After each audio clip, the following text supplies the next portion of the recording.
446 میں آ کر شیعوں کی حکومت کو ختم کیا طغرل بیگ سلجوکی نے۔ سلجوک مسلمان ہوئے تھے محمود غزنوی کے دور میں، سلجوک ان کے بڑے کا نام تھا۔ تو ایک دفعہ محمود غزنوی نے سلجوک سے پوچھا اگر مجھے تیری مدد کی ضرورت ہو تو کتنے آدمی پیش کر سکتے ہو؟ تو اس نے ایک تیر دیا، کہا یہ ایک تیر ہے میرا، کسی کو یہ تیر بھیج کر میرے علاقے میں بھیج دو تو چند گھنٹوں میں 1,00,000 تلواریں تیرا پہرا دینے کے لیے تیار ہوں، میرے پاس اتنی طاقت ہے۔ تو یہ سلجوک کی نسل میں تھا طغرل بیگ۔ اللہ تعالیٰ نے جب عرب زوال کا شکار ہو گئے اور ضعف کا شکار ہو گئے، جیسے بڑھاپے کا کوئی علاج نہیں، جب قوموں پہ زوال آتا ہے تو اس کا بھی کوئی علاج نہیں، پھر اور قوم کو جگہ ملتی ہے۔ جیسے بڑھاپا ایک فرد پہ آتا ہے، ایسے بڑھاپا قوم پہ آتا ہے۔ قوم کا بڑھاپا جوانی میں نہیں لوٹ سکتا، جیسے فرد کا بڑھاپا جوانی کی طرف نہیں لوٹ سکتا، قوم کا بڑھاپا جوانی کی طرف نہیں لوٹ سکتا، کوئی علاج نہیں، نئی نسل کا آنا ہی علاج ہے۔ تو عرب دھل چکے تھے، 600 سال بہت ہوتے ہیں حکومت کو، اپنی صفات گم کر چکے تھے، اب نئے خون کی ضرورت تھی۔ طغرل بیگ پہلا شخص تھا جس نے آ کر اہل السنت والجماعت کو استحکام بخشا، شیعوں کی حکومت کو ختم کیا، بغداد سے، شام سے، ان سارے علاقوں سے۔ صلاح الدین ایوبی نے اسماعیلی شیعہ کی حکومت کو ختم کیا، مصر۔ العاضد ان کا آخری خلیفہ تھا صلاح الدین ایوبی، نور الدین زنگی رحمۃ اللہ علیہ کا پروردہ تھا، اس کا دوست تھا، اس کے دوست بھی تھا، بچہ بھی تھا اس کے سامنے، زیادہ لکھنے پڑھنے کا شوق تھا۔ پھر اللہ تعالیٰ نے اس سے کام لیا اور اس کو مصر کا گورنر بنا کے بھیجا، مصر کی مدد کے لیے بھیجا۔ تو وہاں اس نے صلاح الدین ایوبی نے وہاں ختم کیا، طغرل بیگ نے یہاں ختم کیا۔ تو پھر سلجوک جو تھے نا یہ اقتدار میں آئے، ادھر ختم ہو گئی سلطنت بنو عباس کی، مصر ایک چھوٹی سی ترکوں کی سلطنت۔ تو اللہ تعالیٰ پھر مرکزیت کے لیے ایک نظام چلائے، دو لشکر آپس میں لڑ رہے ہیں ایک میدان میں، ایک جنگلی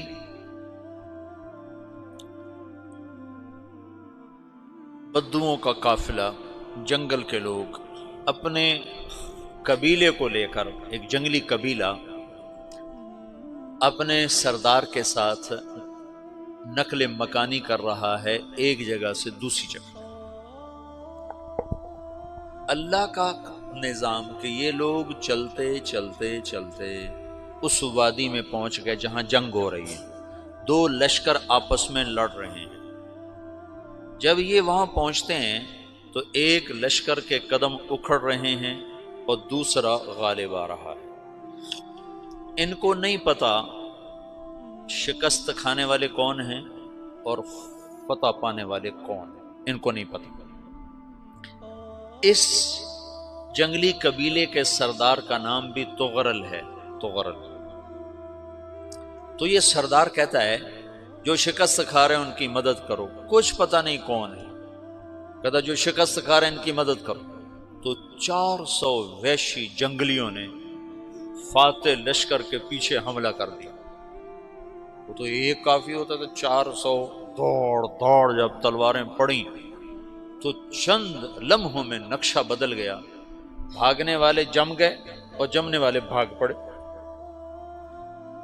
جب جنگ ختم ہوئی تو شکست خوردہ لشکر کے بادشاہ نے ان کو بلایا، اسے پوچھتا ہے مجھے جانتے ہو میں کون ہوں؟ کہا نہیں۔ کہا تو تم نے میری مدد کیوں کی؟ کہا انسانی ہمدردی کی وجہ سے، تمہیں شکست ہو رہی تھی اس لیے تمہاری مدد کی۔ اور اس نے اپنا تعارف کرایا، میں ہوں سلیمان سلجوکی، ترکی کا بادشاہ۔ مسلمانوں کا لشکر تھا، اور تاتاریوں سے شکست کھا رہا تھا. تاتاری فتح پا رہے تھے، مسلمان شکست کھا رہے تھے.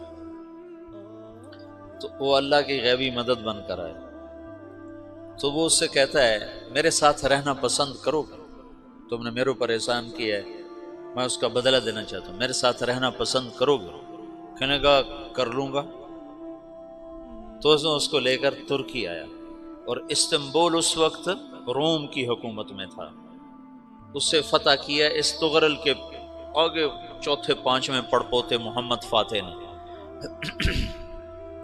تو یہ استنبول ہے، یہ ترکی ہے، بیچ میں ایک چھوٹا سمندر ہے، یہاں ایک جاگیر ہے. تو سلطان سلیمان کہتا ہے یہ جاگیر تجھے وقف ہے، ادھر سے رومی مجھے تنگ کرتے ہیں حملے کر کر کے، تو میرا دفاع کرتے رہنا، یہ جاگیر تیری. اس جاگیر پہ اس نے اپنے قافلے کو آباد کر دیا، اپنے قبیلے کو، اور ایک چھوٹی سی حکومت بنا لی، جو ایک صوبہ سمجھو سلمان سلجوقی کا، وہ ایک چھوٹا سا صوبہ ہے. وہاں جب یہ رہ پڑا تو پھر یہ ایک شیخ کے بیت ہوتا ہے، وہاں شیخ طریقت ہے، ان کے یہ بیت ہونے جاتا ہے. وہ اس کو رات اپنے پاس ٹھہراتا ہے، تو ایک کمرے میں ان کو ان کا خادم ٹھہراتا ہے. یہ جب کمرے میں جاتا تو سامنے دیوار میں تاکچے پر قرآن پڑا ہوا ہے. تو یہ تغرل بیگ کہتا ہے یہ کیا ہے، یہ کیا ہے؟ تو وہ خادم کہتا ہے یہ کتاب اللہ ہے، قرآن ہے. اچھا. وہ اس کو وہاں چھوڑ کے باہر چلا جاتا ہے. وہ دیہاتی آدمی، جنگل کا رہنے والا، پہلی دفعہ زندگی میں قرآن دیکھا. وہ کہتا ہے یہ قرآن ہے، اللہ کی کتاب ہے، میں اللہ کی کتاب کے سامنے سو جاؤں، کتنی بے ادبی ہے. تو اس نے ایسے قرآن اٹھایا اور سر پہ رکھ لیا اور کھڑا ہو گیا. ساری رات قرآن سر پہ رکھ کے کھڑا رہا. رات کے پچھلے پہر اس کو خواب آیا، کھڑے کھڑے اس نے دیکھا کہ اس کی پشت سے ایک چاند نکلا اور شیخ کی بیٹی کے سینے میں جا کے اتر گیا. پھر اس لڑکی کے سینے سے ایک درخت نکلا جو پھیلتے پھیلتے پھیلتے 3 بر اعظم پہ چھا گیا، افریقہ پر، یورپ پر، ایشیا پر. پھر اس کی آنکھ کھل گئی، وہ کھڑا ہوا ہے. تو اس نے صبح یہ خواب اپنے شیخ کو سنایا، تو انہوں نے اپنی بیٹی اس کے نکاح میں دے دی. اس بیٹی سے ایک بچہ پیدا ہوا، تغرل بیگ نے اس کا نام رکھا عثمان. عثمانی ترک نام سنا ہوا، جو میں نے کل بتایا تھا کہ 1924 میں وہ خلافت ختم ہوئی. تو ایک بیٹا پیدا ہوا عثمان. عثمان نے پھر ایک نئی اسلامی حکومت کی بنیاد رکھی جو 1924 تک چلتی رہی. کوئی 800 سال یہ حکومت چلی. تو حکومت کا شیرازہ بکھرا، لیکن پھر جڑ جاتا تھا، پر وہ قرن اول والا جوڑ کبھی نہ پیدا ہوا، ٹکڑے بن گئے. ان ٹکڑوں میں اللہ لوگ پیدا کرتا رہا جو دعوت دیتے رہے، دعوت زندہ رہی.